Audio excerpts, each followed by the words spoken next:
Good evening mga kababayan! Madalas ka bang mapalaban sa inuman?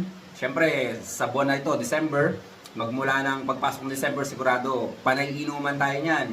And then pumasok pa ang January, tapos ang mga unhealthy foods pa nakakain natin.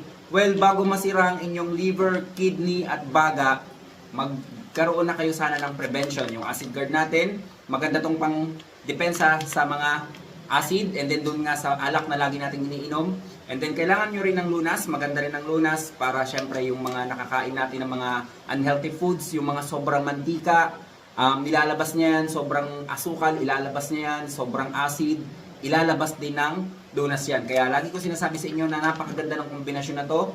Hindi lang ito dapat gamitin ng may mga sakit. Well, mas maganda gamitin din ito kahit healthy ka, magkakaroon ka rin ng sakit, lalo na kung mahina ang depensa mo, immune system mo, at ang dalawang to ay magandang pangpalakas ng ating resistensya. Ingat kayo mga kababayan, stay healthy. Ako si Chance at ako magsasakang gala.